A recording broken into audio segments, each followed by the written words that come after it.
நம்மள ஒரு அடிமை மாதிரி வச்சிருக்காங்க அப்படின்னு தெரிஞ்சிட்டாலே மக்கள் மத்தியில் ஆட்டோமேட்டிக்கா ஒரு ஒற்றுமை ஒன்று வர ஆரம்பிக்கும்.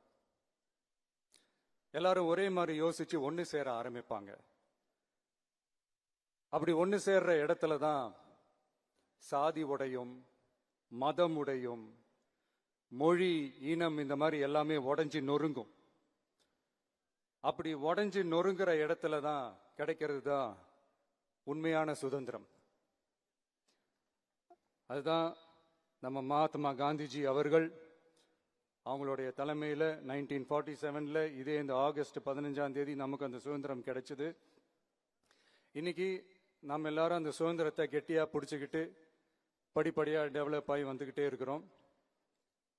அந்த டெவலப்மெண்ட்ஸை அடுத்தடுத்த கட்டத்துக்கு கொண்டு போக வேண்டியது நம்ம எல்லாருடைய ஒரு கடமையும் கூட.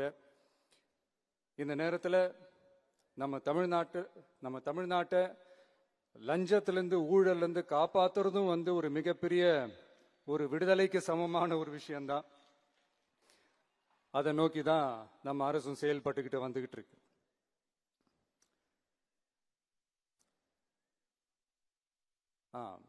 இந்த 386 ஆண்டு பழமையான இந்த கோட்டையில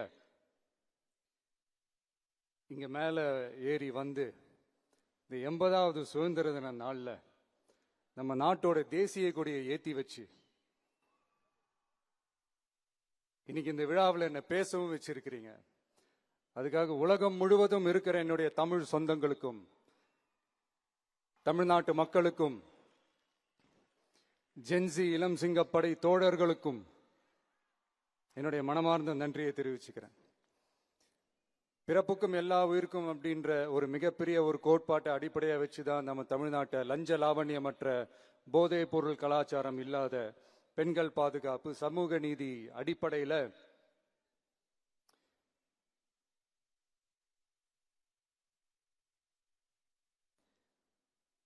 ஒரு வெளிப்படையான, ஒரு உண்மையான, ஒரு நேர்மையான ஒரு நிர்வாக